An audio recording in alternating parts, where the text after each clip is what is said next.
Glória a Deus. Eu cumprimento os santos com a gloriosa paz do Senhor. Quantos estão alegres na presença de Deus nessa noite? Eu quero te dizer que foi o Senhor Jesus que te trouxe aqui. E se Ele reuniu o seu povo é porque coisa gloriosa Ele quer falar com você. Hoje é um culto de Santa Ceia, um memorial do maior sacrifício, motivo de nós estarmos aqui. É porque cremos que um dia moraremos com o Senhor nos ares. E Ele mesmo prometeu que quando preparasse nos levaria para lá para morar juntamente com Ele eternamente. E essa noite é uma noite que nós lembramos que o passaporte para morar no céu foi garantido quando Cristo Jesus verteu o seu sangue na cruz do Calvário e disse que através dele nós moraríamos no céu. E é nessa noite que nós glorificamos a Deus e exaltamos o seu nome. Vamos ler a palavra de Deus no livro de 2 Crônicas, capítulo de número 7.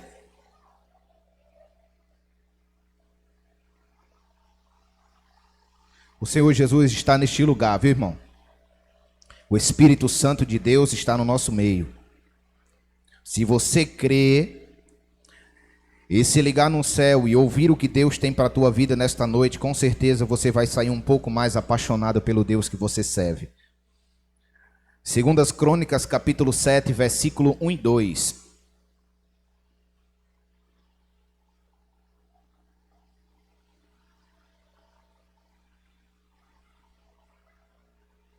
A igreja achou, diga amém.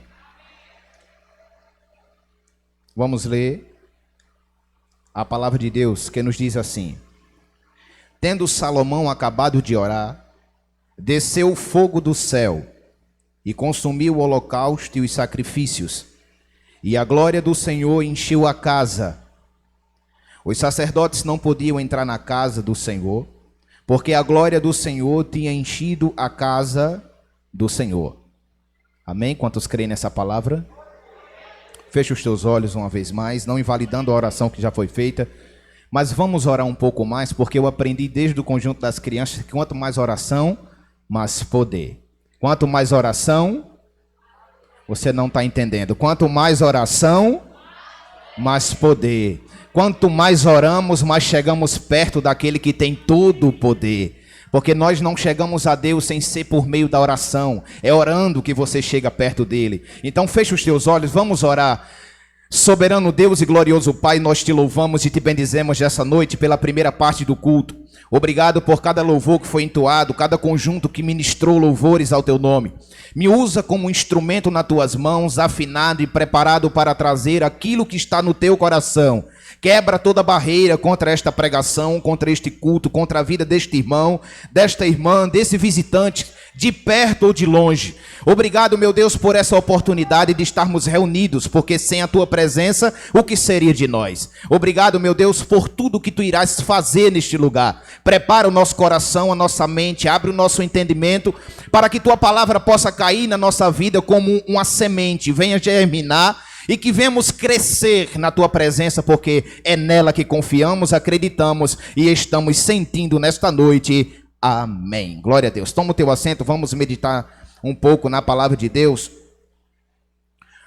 O texto que nós lemos aqui, que se encontra na 2 Crônicas, capítulo 7, versículo 1 e 2, o texto que nós lemos, nos mostra Deus se revelando para o homem.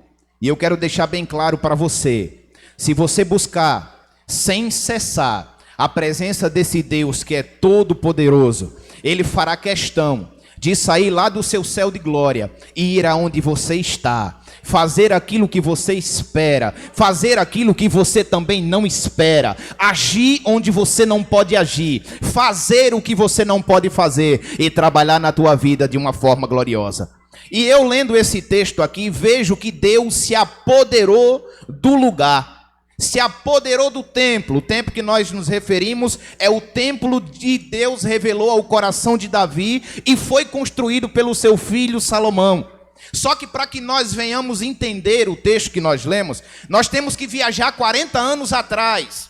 e entender o porquê que Deus se manifestou de uma forma tão gloriosa que algumas Bíblias narram que os sacerdotes, os profetas, não conseguiam nem ficar de pé, porque a glória de Deus inundou a casa, encheu todos os que estavam naquele lugar, e ninguém conseguia ficar de pé naquele local. Então, eu analisando e estudando a palavra de Deus, eu fui em busca para entender o que foi que aconteceu aqui. Por que que Deus se chegou tão próximo do homem? Por que que Deus abriu uma exceção, desceu no meio do seu povo, de uma forma tão gloriosa, que eles não conseguiam nem falar, nem ficar de pé, e todos foram tomados pelaquela glória. Aí nós viajamos para 40 anos lá atrás, e vemos o grande rei Davi, o pai do autor desse texto, de Salomão, que nós estamos falando, contando a história dele. Salomão, ele é filho do grande rei Davi. E o grande rei Davi, se você for analisar desse texto há 40 anos atrás, você vai analisar e ver uma história que Davi está tomando frente agora do reinado de Israel. Sabemos que Israel estava passando por um conflito político. Saul, que era o atual rei de Israel, ele estava sendo destituído do seu reinado. Ele foi simplesmente abandonado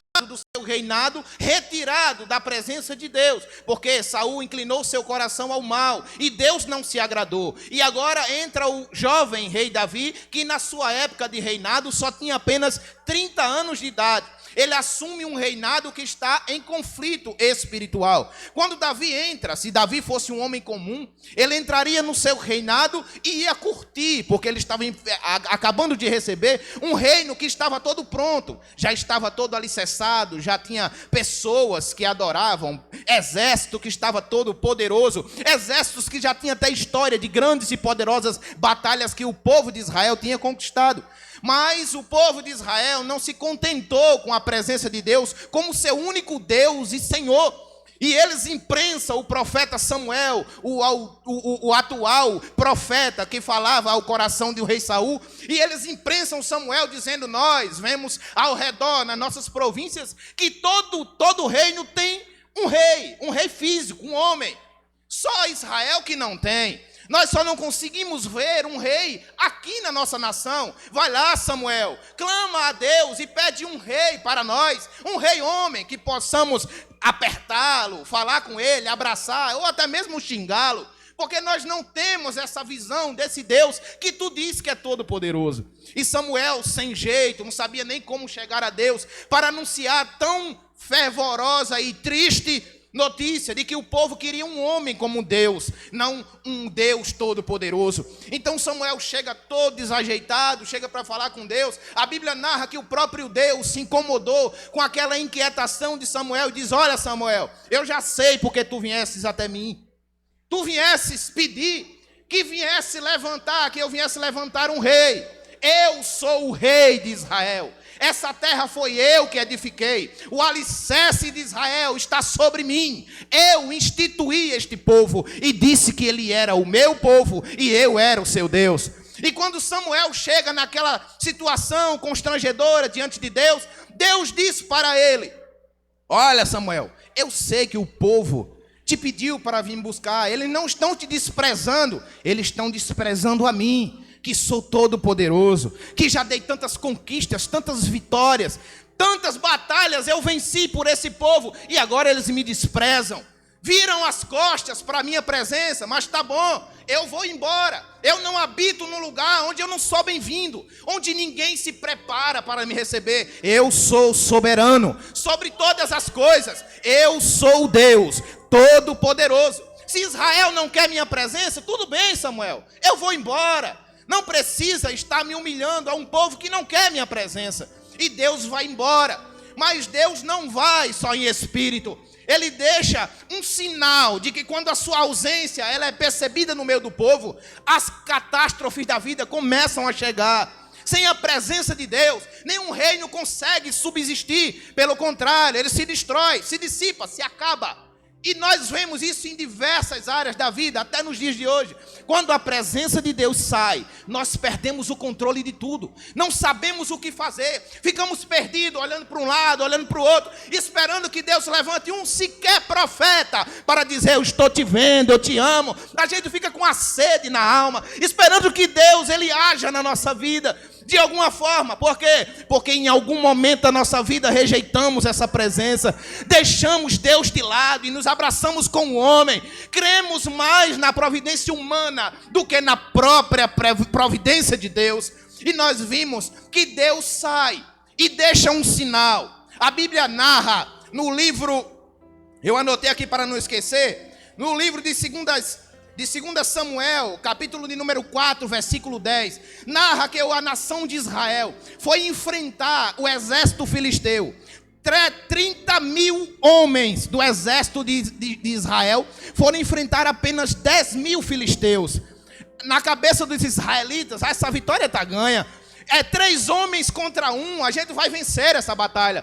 Só que a história não foi bem assim. O diferencial, o general de guerra que garantia a vitória a Israel não estava mais presente, porque o povo desprezou. E a Bíblia diz que os 30 mil homens morreram a fio da espada com apenas 10 mil. A presença de Deus não estava mais no meio de Israel. Deus mostrou para eles que sem a sua presença no meio, não conseguiriam vencer. Aí nós voltamos para o personagem Davi. Davi agora assume o reinado. Ele está posto para assumir no lugar de Saul. Ele, se fosse um homem comum, ele tinha entrado, como eu já falei, e tinha usufruído daquele grande reinado que já estava estabelecido. Mas não, Davi era um homem inato. Seu coração nasceu amando a Deus, cantando e criando louvores para ele. Nós conhecemos o Salmo 23. O Senhor é o meu pastor, nada me faltará. Ele construiu esse salmo, nem rei ele sonhava em ser. Então nós vemos o coração de Davi voltado para Deus. O seu coração estava aberto para Deus. A sua alma se deleitava na presença de Deus. E quando ele assume aquele reinado, ele começa a ver que os anciãos estavam tristes. Ele andava no meio da cidade e via que o semblante do povo estava decaído. Os homens estavam tristes, os anciãos que deveriam estar alegres, porque aquela terra estava ganhando um novo rei. Via os homens chorando, entristecidos. A nação era quieta, oprimida pela ameaça dos filisteus que se levantavam contra Israel. E de repente nós vemos Davi tomando uma iniciativa de coragem, uma iniciativa de homem que verdadeiramente confia no Deus que serve. E ele se levanta e diz: eu vou montar um exército e nós vamos em busca da Arca da Aliança, que foi roubada há 70 anos. Há 70 anos, quem conhece a Arca da Aliança, diga glória a Deus.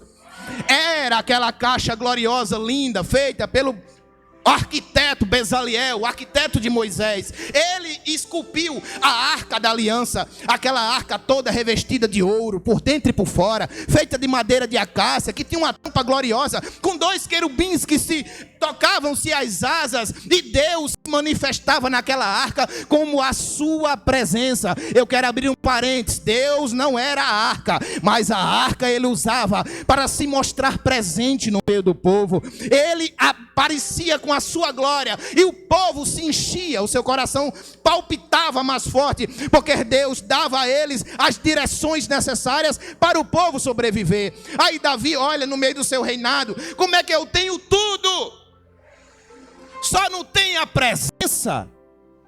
Sem essa presença eu não vou conseguir reinar.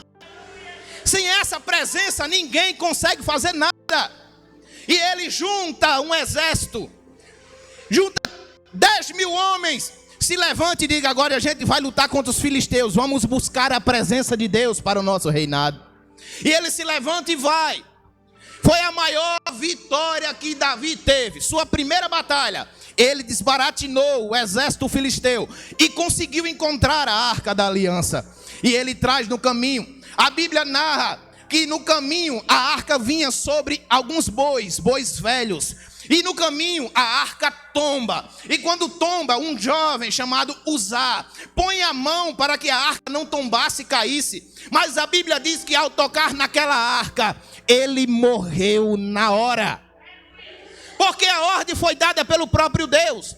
O que nós, seres humanos, iria pensar? Por que Deus matou ele? Ele apenas colocou a mão na arca para que ela não virasse e caísse. Mas a lei de Deus já tinha sido estabelecida. Só quem toca na arca são os levitas. Ninguém pode tocar na arca. Não, mas a intenção dele era que ela não virasse. Deus não está preocupado com a intenção. Deus está preocupado que você cumpra o que ele estabeleceu. Seja lá o que for. Se foi Deus que mandou, está mandado. Ninguém pode ir atrás revogar.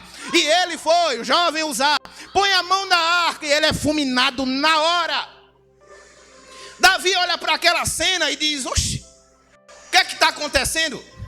Como é que ele foi livrar a arca de tombar e cair? Então tem alguma coisa errada, Deus não está se agradando. E ele pede para aquela arca ser retirada de cima das carroças de boi.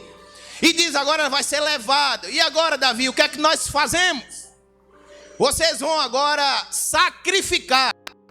Sacrifique a cada 6 passos um boi. Eu acredito que ali no meio, acho que alguém disse assim: mas a gente vai durar 6 meses, 8 meses, para chegar em Jerusalém. Se a cada 6 passos a gente parar, matar um boi, sacrificar, queimar sua carne, isso vai demorar muito tempo. Daqui que a gente chegue lá, ele disse: eu não tenho pressa. Eu não tenho pressa, porque ficamos 70 anos longe dessa presença. E eu não quero perder Deus de vista. Se for preciso passar 8, 10, 15 meses, nós passaremos. Mas a presença de Deus da minha vida eu não quero perder. Eu não sei como você chegou aqui. Eu não sei o que você tem apresentado diante de Deus. Eu quero te contar um segredo. A presença de Deus na tua vida é o diferencial ainda. Se você perder a presença de Deus na tua vida, você vai ficar sem norte. Não vai adiantar campanha, não vai adiantar jejum, não vai adiantar oração, não vai adiantar nada. Se você não tiver com a presença na tua vida, não vai dar certo. Essa presença tem que ser constante. Davi tinha noção disso. Aí Davi vai e diz: vamos levar. A cada 6 passos nós matamos um boi e queimamos ele em sacrifício, porque senão Deus não vai se agradar de nós. E eles passam. Davi segue viagem. A Bíblia narra que eles param num ribeiro para se banhar, os seus soldados se banham. E no caminho ele pede para que um soldado vá até Jerusalém e diga: olha, nós conquistamos a arca, estamos voltando de vitória. Davi se preocupa: e agora? Como é que eu vou fazer para levar a arca até Jerusalém? Como é que eu devo fazer agora? Eu sou novo nisso, talvez nato, coração voltado para ser um guerreiro. Mas como líder ele não tinha tanta experiência. Ele disse: como é que eu devo chegar lá em Jerusalém agora que eu tive a primeira vitória? Os homens disseram: olha, tem toda uma ornamentária, tu vai ter que se vestir de rei, colocar uma coroa, colocar alguns homens da tua confiança do exército ao teu lado direito e esquerdo. O do esquerdo você vai colocar com a bandeira de Dagon, que era tipo uma sereia. O deus Dagon, ele é tipo uma mistura de homem com peixe. Parecia uma sereia, um demônio do inferno. Aí ele vai, está na bandeira, ele diz: pega a bandeira do inimigo, põe embaixo, e a bandeira do leão da tribo de Judá você deixa nos íris, balançando nos ares. E a gente vai entrar, você como rei, você vai ter que entrar às portas de Jerusalém. E depois entramos com a arca. Davi coçou a cabeça, ficou pensando: esse negócio não vai dar certo, tem alguma coisa errada, tem alguma coisa que não está me deixando feliz. E eles perguntam: o que é que está acontecendo? O Senhor é o rei, a gente vai fazer a escolta, e o Senhor entra na cidade, todos vão festejar, estão todos te esperando. Davi fica inquieto, olha para trás, diz: quem que tem que ir na frente? Quem tem que ir na frente é o rei. Então ele diz: abre o exército, traz a arca para frente, porque o rei da glória tem que ir na frente. É ele que tem que inaugurar, é ele que tem que ir na nossa frente, porque se o rei da glória não estiver na frente, não tem sentido eu guerrear. Eu não terei vitória. E a Bíblia diz que a arca vai na frente. Quando o sentinela vem de cima da montanha, olha e vê com seu binóculo, vê ao longe, vindo o exército. Davi no meio, aquele grande exército, bandeiras hasteadas, outras ao chão, arrastando. Estão se aproximando das portas, todos estão preparados, porque o Davi, quando foi tomar banho no ribeiro, pediu para um soldado ir lá avisar. Então Milca, que era filha de fazendeiro, filha de rei, que era filha do rei Saul, conhecia muito bem de festa. Saul era um homem festivo, que gostava de muitas coisas dessa natureza. Então Davi, sabendo disso, disse: vai lá em Milca e avisa ela, diz que prepare tudo, que a gente está chegando com a grande vitória. E a Bíblia diz que é quando Davi chega às margens de Jerusalém, o sentinela vê, todos se preparam, já tem palco pronto, tudo preparado. Davi vai dar o seu discurso político, dizendo o que recolheu da batalha, os despojos de guerra. Quando os portões de Jerusalém abrem, dois públicos se levantam. Um é a juventude, porque quando as portas de Jerusalém se abrem, quem entra primeiro é a arca. Pela regra da etiqueta, quem devia entrar era Davi. A juventude não entende nada e começa a murmurar: como é que pode? A etiqueta foi quebrada, ninguém está entendendo nada. Quem entrou aqui foi a primeira arca. Cadê o rei? Mas quando eles olham de lado, os anciões estavam de joelhos, chorando e agradecendo e dizendo: fazem 70 anos que nós não vemos Deus no nosso meio. Fazem 70 anos que a presença foi tirada do nosso meio. Os netos chegavam perto deles e diziam: vovô, por que você está chorando? Por que tem lágrimas nos seus olhos? Por que você está de joelho? Ele dizia: porque a presença voltou para dentro da minha vida. A presença está de volta dentro de Jerusalém. Acabou a opressão, acabou. Nós estávamos oprimidos, sendo humilhados, mas agora a presença voltou. Os anciões que outrora diziam para Davi: olha, não vai, Davi. Faz muito tempo que os filisteus estão quietos, não nos humilham, estão quietinhos lá. Deixa esse povo lá, Davi, não inquieta ele não. Se é a arca que tu quer, nós fazemos outra. Colocamos o dobro de ouro. Davi disse: eu não quero cópia. Eu não quero ser um deslumbre da arca. Eu quero a presença verdadeira. Eu quero o original. Eu quero que seja do jeito dele. E talvez seja esta presença que esteja faltando. É esta presença que muitas das vezes nós buscamos e não encontramos. Nós estamos cheios da igreja linda, maravilhosa, tudo lindo. Ouro, prata, ornamentações, púlpitos lindos, equipamento de som de primeira qualidade. Mas cadê o levante e anda? Cadê o fica de pé que Jesus está mandando? Isso está perdendo dentro do nosso povo. E eu não estou falando para um povo leigo, eu estou falando para crentes que pretendem morar no céu. Nós estamos perdendo a verdadeira essência da igreja, irmão. Eu estou falando isso para você pelo Espírito Santo de Deus. Talvez você veio ouvir um Reminai, Labrassúria. Hoje é culto de ceia, devemos memorizar qual é o propósito que estamos aqui. Para que foi que Deus me chamou e te chamou? Nós somos igreja de Deus. É nossa responsabilidade trazer a presença dele. Ou você acha que o culto, o início do culto é para nós atrairmos a sua presença? Mas nós muitas das vezes ficamos sentados na cadeira como espectadores, esperando não sei o quê. Nós somos adoradores, que os adoram em espírito e verdade, que não está nem aí com o irmão A nem B que veio resolver um problema dele na igreja. Eu não estou nem aí, eu vim adorar. Eu vim dizer que Ele é grande, que Ele é digno de toda honra e toda glória. Nós devemos sentir essa presença constante, irmão, porque somos os verdadeiros adoradores.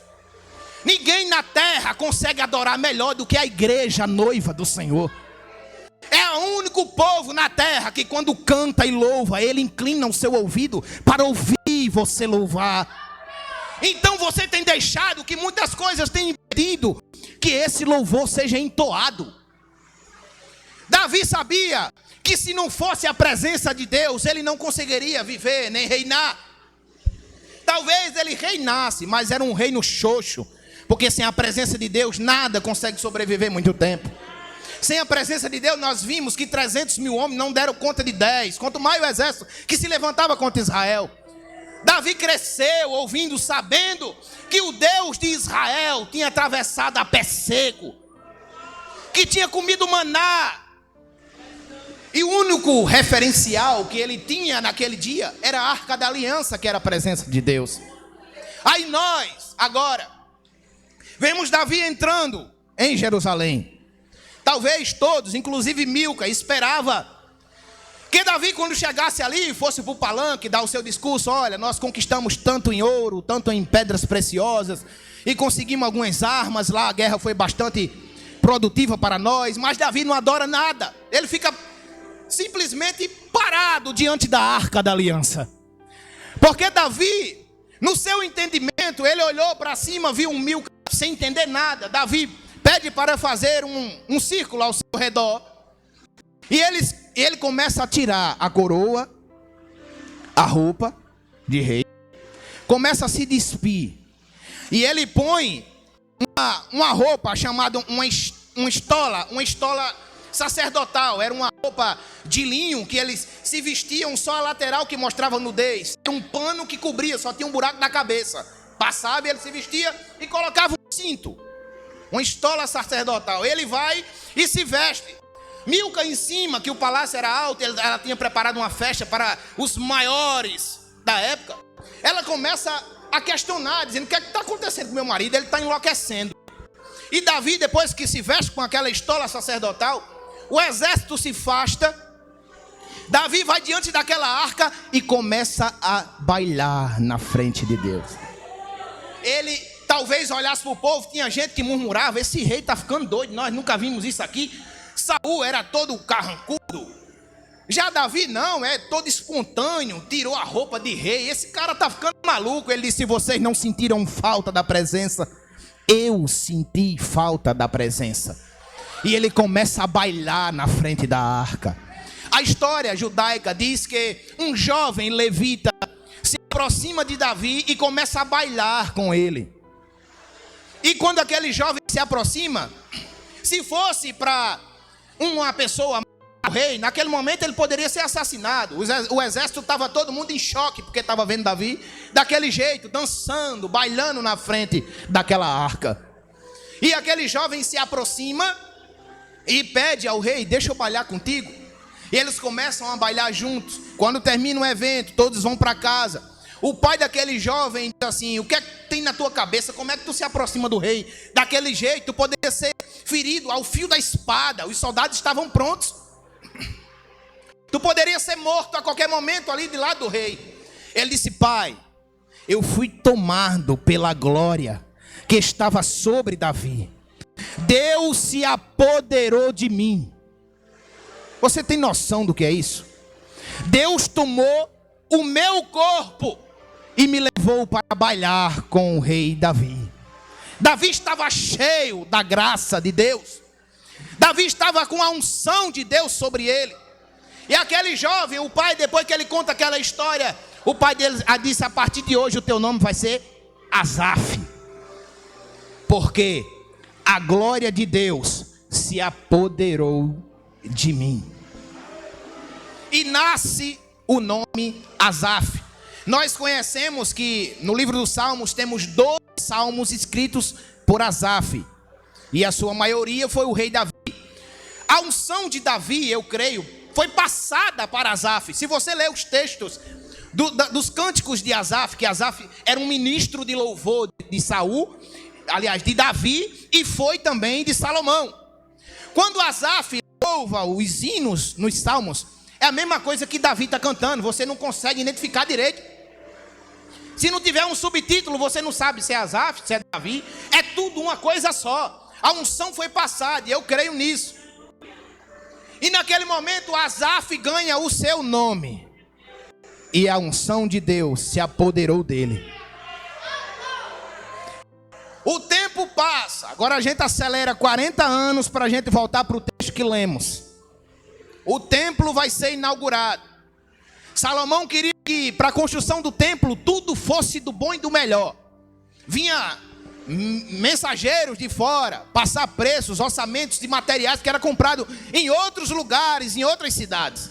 Madeira de acácia, ouro da melhor qualidade. Ele queria revestir o templo de tudo aquilo que era glorioso. E quando eu vi esse texto que nós lemos, que a glória de Deus invadiu o templo de Salomão, eu questionei: será que foi por causa do ouro? Foi por causa da prata? Foi porque o templo demorou 7 anos para ser construído? Será que Deus se apoderou daquele lugar? por causa do esforço do homem. Mas estudando a palavra de Deus, eu entendi que não foi por causa do ouro e da prata. Lembra no nosso levita Asaf, que dançou com Davi? Nesse inteirinho da inauguração do templo, Asaf estava com 55 anos. E é tradição em Israel, entre os judeus, que os levitas e sacerdotes, aos 50 anos, eles jubilam. Já era, se aposentam. E agora os novos levitas e sacerdotes, eles dão continuidade ao trabalho. Fica como uma ação facultativa. Os que jubilavam, eles podem trabalhar no templo, mas com uma certa leveza, não mais tão empenhado como os outros. Não é mais obrigação, mas sim uma disponibilidade. Eles estão jubilados, estão aposentados, certo? Então, Asaf agora está com 55 anos de idade. Salomão manda o chamar. Por quê? Porque eles procuraram um compositor e não encontraram. Porque ele queria um compositor que fosse na altura da construção do templo. Digo, olha, tem que ser madeira de boa qualidade, muito ouro. A construção vai ser 7 anos e quero ela perfeita. Vai ser orquestra da melhor qualidade. Vai ser o profeta melhor que tiver. Vai ser o cantor melhor que tiver. Aí o homem estava organizando e disse, epa, se você quer um compositor, tá difícil. Por quê? Cadê os compositores? Rapaz, o último bom mesmo que tinha, ele se aposentou, faz 5 anos. Quem é? Asaf. Ele era o compositor do teu pai, Davi. Ah, manda chamar ele. Eu quero o melhor que tem, manda chamar ele. E Asaf vem até a presença de Salomão. Quando Asaf chega na frente de Salomão, Salomão vai e diz a ele, olha, eu quero dar uma missão para você. Você vai ter que fazer uma música para a inauguração do templo. E ele pergunta, quanto tempo eu vou precisar? Ele diz, você tem 7 anos para compor essa música. E Asaf vai e se prepara. Está bom, se eu tenho 7 anos, agora o senhor sabe que eu já jubilei, eu estou aposentado.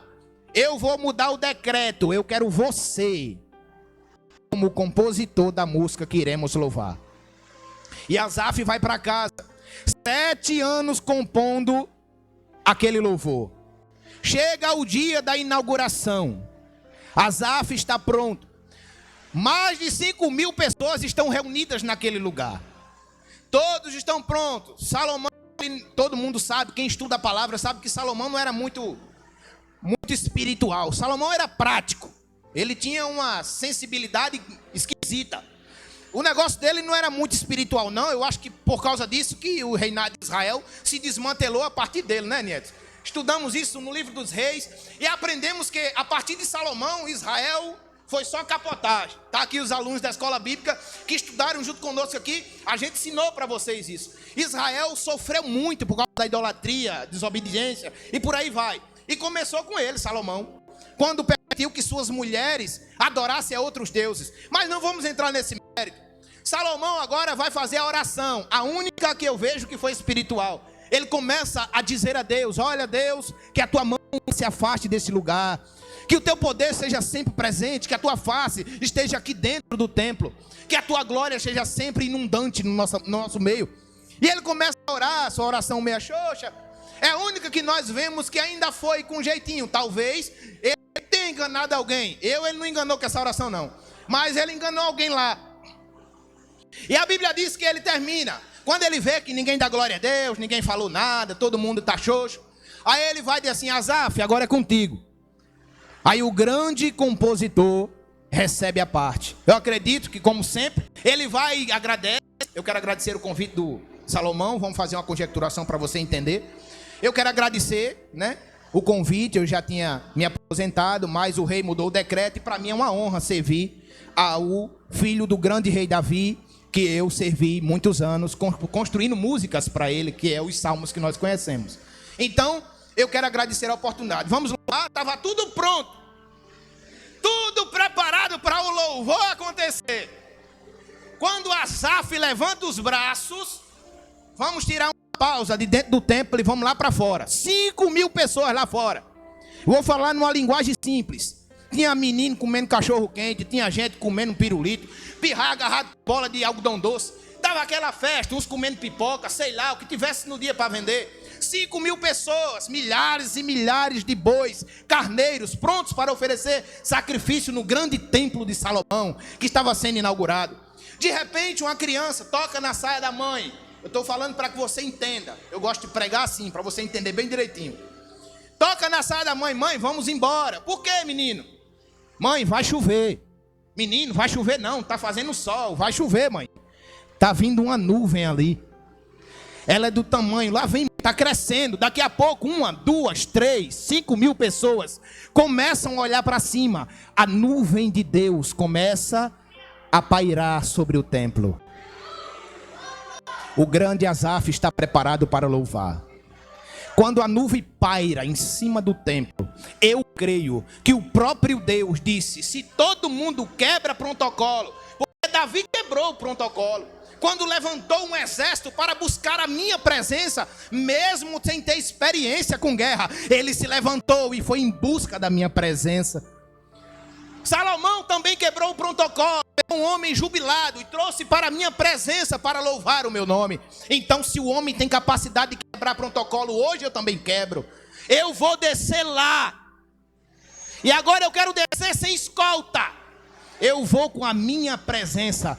E nós entramos nos textos que nós lemos.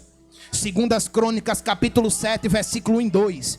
Acabando Salomão de orar, desceu o fogo do céu e consumiu o holocausto e o sacrifício, e a glória do Senhor encheu a casa, e os sacerdotes não podiam estar na casa do Senhor, porque a glória do Senhor tinha enchido a casa do Senhor. Algumas referências bíblicas dizem que os sacerdotes não conseguiam ficar de pé. Deus viu que Asaf passou 7 anos para compor aquela música. Deus, ele é onisciente, onipotente, onipresente. Ele via quando as letras iam sendo compostas na memória dele. Ele via quando a letra estava sendo cantada no coração de Asaf. E Deus viu quão pura e gloriosa era aquela canção. A Bíblia diz que ninguém ouve aquela canção. Ninguém conseguiu escutar aquele louvor. Quando Asaf levanta os braços, Deus enche a casa de fumaça. A glória de Deus invade aquele local. O poder de Deus se estabelece naquele lugar. Ninguém consegue mais cantar. Ninguém consegue mais ficar de pé. Ninguém consegue mais ouvir nada. A glória de Deus inunda o lugar. E eu nesta noite te convido para adorar, porque aquele louvor que Asaf fez era pura adoração. Existe muita gente que acha que adoração é passar 1 ou 2 horinhas cantando. Adoração, ela vem de dentro da alma para fora. A presença de Deus, ela inunda o ambiente. A adoração a Deus, ela não é feita como miojo que se faz no micro-ondas, não. A adoração, ela é construída dentro do anseio da alma, onde a palavra diz que só a espada aguda de 2 fios consegue alcançar, que se chama divisão da alma e do espírito. A adoração a Deus, ela é feita de coração. A presença de Deus, ela é necessária. Sem a presença de Deus neste lugar, que sentido teria que nós estivermos aqui? Qual era o sentido lógico de estarmos reunidos se não tivermos a convicção de que teremos a presença de Deus no lugar? A presença de Deus inundou o ambiente. Aquela adoração verdadeira, aquela que saiu do coração de Asaf. Por que, irmão, que ninguém ouviu o louvor? Por que a Bíblia não relata qual foi a música? Porque aquela música Asaf não fez para o homem, ele fez para Deus. E Deus ouviu a canção de Asaf sendo construída no coração dele. Não precisou sair nos lábios.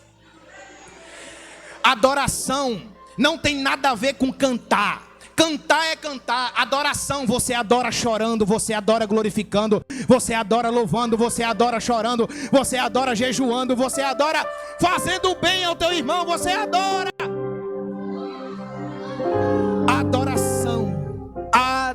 adoração. Aí a gente vê 4, 5 bandinhas que se levanta. Vamos louvar a Deus. Aí começa a louvar a Deus. E a gente pensa que vai ser um louvor, aquele negócio. Passa 200 horas cantando. Essa casa é sua. É 1h30, Senhor, de essa casa é sua, essa casa é sua, essa casa é sua, essa casa é sua, essa casa é sua. Chega em cabula. Irmão, adoração não se faz em micro-ondas feito miojo, não. Adoração é joelho no chão. É louvor e adoração. Ela é criada debaixo de oração. É debaixo da graça. É da oração. Eu sou do tempo que crente era batizado no Espírito Santo e com fogo. Quando cantava, foi na cruz, onde um dia eu vi meus pecados castigados em Jesus. Eu via os jovens da mocidade sendo batizados no Espírito Santo. Eu ainda sou dessa época. Eu não estou falando de história que me disseram. Eu sou dessa geração. Os jovens da minha mocidade não esperava que a igreja tivesse instrumento, não. Eu estava ali sentado dizendo, pensando no sermão, no corpo da mensagem. Mesmo na hora que o playback da mocidade parou. Aí eu vi o som que Deus veio ouvir. A igreja cantando. A igreja louvando. Não precisa de instrumento. A essência da adoração não está no estilo de música, nem no instrumental, nem no playback perfeito. Está no adorador. O segredo disso é que às vezes chega um tenor, né? Chega uma pessoa aqui, um contralto, seja lá quem for, começa a louvar, dá um sextavado, quintavado, você olha assim, meu Deus, isso não é um cantor, isso é uma sereia. Isso é um semideus que está louvando. A garganta dele chega em tons extremos que ninguém sabe nem como é que ele consegue chegar lá. Mas às vezes esses louvores enchem aqui, mas não enchem aqui. Aí chega seu Zezinho, 2 dentes, um zagueiro e um atacante. Aí começa, foi na cruz, foi na cruz. Aí você começa a sentir um arrepio na espinha. Deus trabalhando, enchendo sua vida, com seu Zezinho cantando, mesmo assim, balançando a cabeça. Mas o segredo não está no louvor de seu Zezinho, está em seu Zezinho, que é cheio da graça de Deus, cheio da presença de Deus, cheio da unção de Deus. E essa unção que eu vi nesta noite dizer para você que você não perca. Não perca essa presença por nada. A presença de Deus tem que ser buscada. Batei e abre-se-vos-á. Buscai e encontrareis. O batei é quando você chega aqui, missionária Joana, vamos fazer uma campanha comigo. Vou dar um exemplo com ela, que isso é bem comum. Ela diz, bora, a gente vai fazer uma campanha na madrugada. Você está batendo, está pedindo ajuda. Mas Jesus não terminou no batei, ele disse, buscai. Ele pediu para você ir atrás. Porque quando você bate, você pede. Mas quando você busca, é diferente. É você que vai ter a experiência com Ele. E Ele com você. Não perca esta presença pelo amor de Deus. Fica de pé, igreja.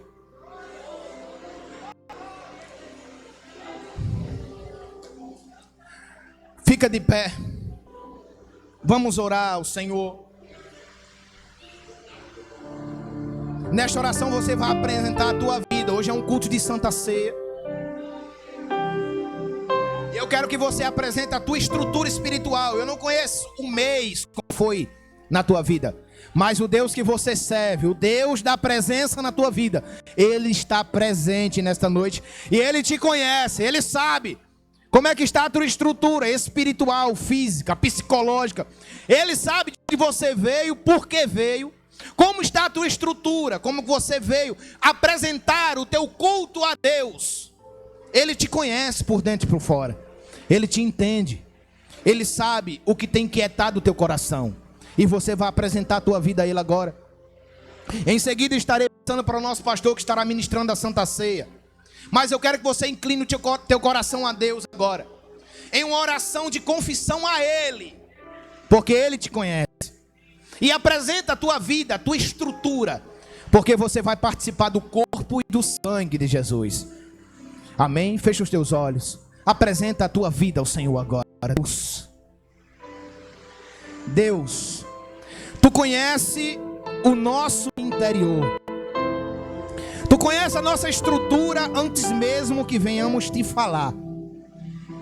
E Tu sabes, Senhor, que sem a Tua presença na nossa vida, independente da nossa condição financeira, psicológica, da nossa capacidade intelectual, sem a Tua presença nós não somos nada.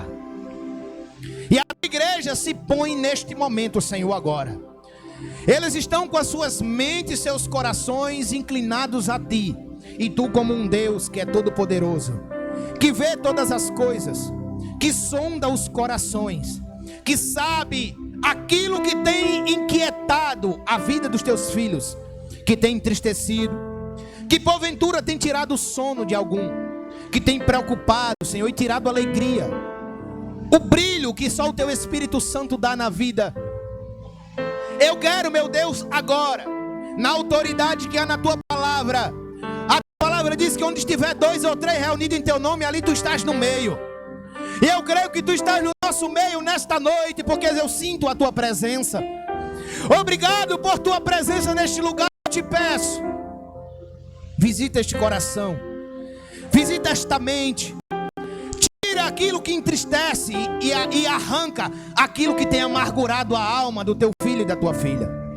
Coloca por terra, perdoa nossas falhas, edifica nossa alma e enche a Tua igreja com o Teu Espírito Santo. Fortalece nossa vida. É assim que nós te oramos gratos por esta palavra gloriosa. Aplica ela em nossos corações, para que não venhamos pecar contra Ti. Obrigado, Senhor. Obrigado por tudo. E fica conosco em o nome santo de Jesus.